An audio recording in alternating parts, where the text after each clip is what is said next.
kita, kalau ada daging, kalau ada kotoran, mesti dengan kita akan bersihkan. Macam yang disebutkan di dalam hadis bahwasanya dengan mengambil air wudu itu akan melontarkan, akan meringankan, akan mematahkan dosa-dosa kesalahan daripada muka, tangan, kepala, dan kaki. Dan juga sebagaimana kita ketahui, muka adalah merupakan kumpulan daripada beberapa anggota. Di muka kita ada hidung, ada mulut, ada telinga, ada mata, sekaligus juga dengan kepala. Dan ini adalah merupakan anggota yang terpenting dalam kehidupan seseorang.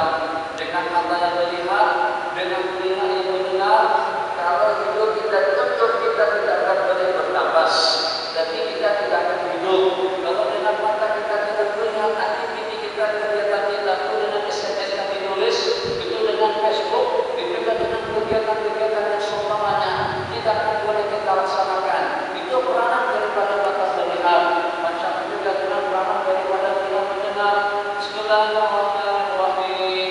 Alhamdulillahirabbil alamin. Arrahmanir rahim. Maliki yaumiddin. Sampai pada ayat ihdinas siratal mustaqim. Ujungnya mim. Banyak imam-imam masjid membacanya ujungnya nun. Ihdinas siratal mustaqim. Perhatikan di situ. Itu menyebabkan sembahyang imam tidak sah, sembahyang makmum di belakang juga menjadi batil. Kenapa? Karena tidak fokus, karena tidak konsentrasi, karena tidak ambil berat. Baca Fatihah itu dibaca secara khusyuk, kita baca secara tadabbur, kita baca secara teliti. Siapa atau anggota yang mana yang dapat membeda-bedakan antara bacaan dengan bacaan? Itu peranan daripada telinga. Maka yang melihat, hidung yang bernafas, mulut yang membaca, telinga yang mendengar, itu kita sapu dan kita basuh semuanya. Tanggalkan kotoran mata setelah kita tengok benda itu dan ini. Tanggalkan kotoran daripada telinga, kita dengar musik di sana sini.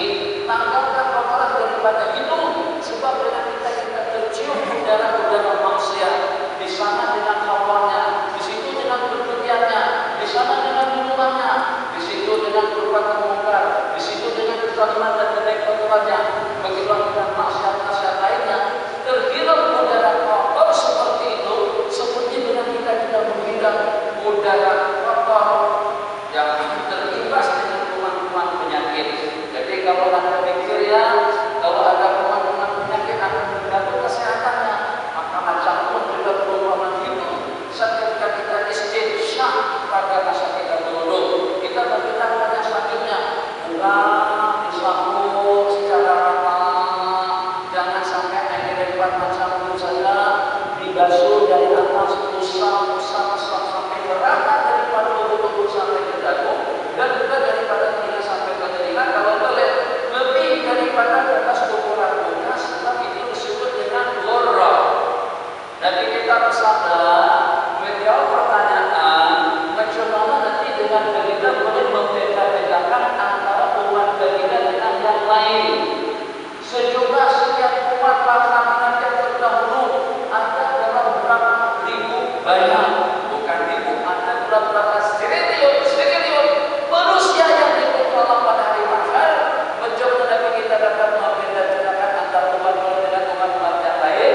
Dan kita bersabda, inna ummati yub'asuna yawmal qiyamati ghurran muhajjalina min atharil wudu'. Sesungguhnya umatku nanti pada hari kiamat akan dibangkit Allah dalam keadaan ghurran dan tahjid. Ghurran cahaya di muka, tahjid di tangan dan di kaki. Faman istata'a minkum an yutila ghurratahu falyaf'al. Yang mampu untuk meninggikan kesucian muka, tangan dan kaki, hendaklah dia melakukannya. Itu cahaya. Jadi kalau macam itu kita sapu muka kita secara lengkap, berikutnya kita akan basuh kedua belah tangan daripada ujung jari. Air jangan di muka terlalu deras, sepenuhnya saja digosok, jangan setakat sampai ke siku, lebihkan daripada siku. Itu namanya tahjil, mungkin sampai ke pertengahan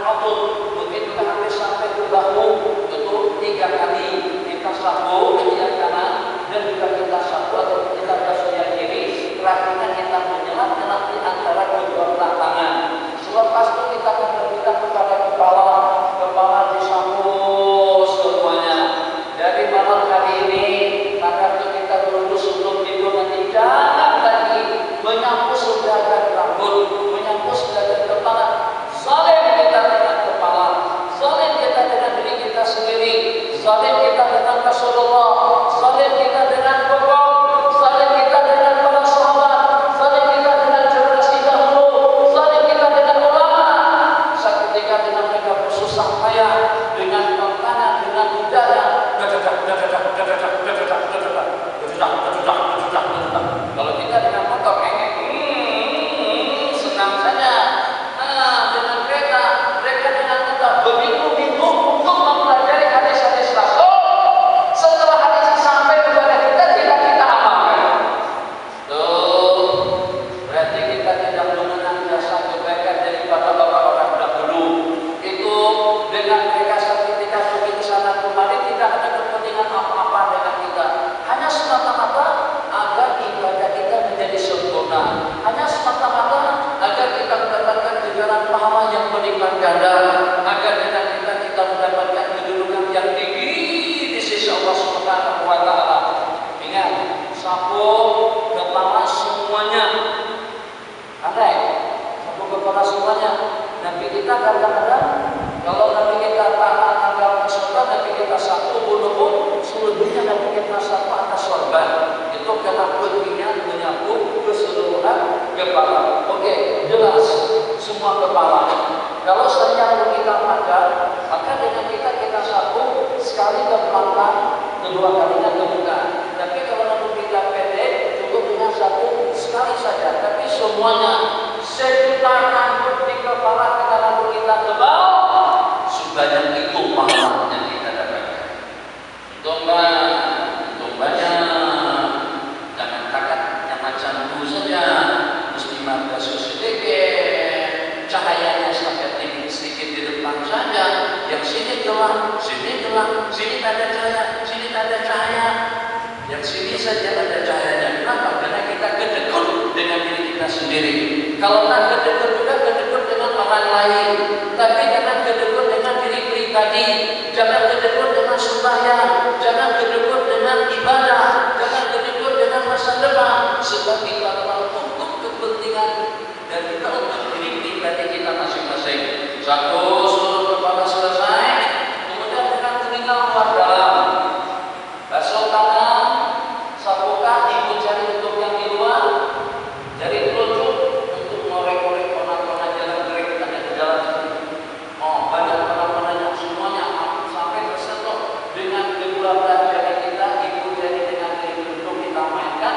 Pada waktu kita menyambung telinga, tapi menyambung telinga tidak termasuk daripada kewajiban yang diwajibkan. Yang ketika itu harus menyambung kepala. Tak pandai menyambung kepala dengan kedua tangan, masukkan kepalanya ke dalam bola.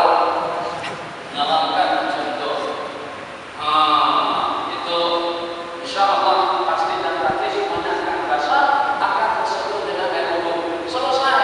Basuh kedua kaki, ini tengok kaki ini, kaki. Air kita pacukan, air mengalir, menyelami jari kaki itu dari bawah. Jadi kita khawatir kalau tertinggal sebagian daripada telapak kaki atau juga bagian tumit.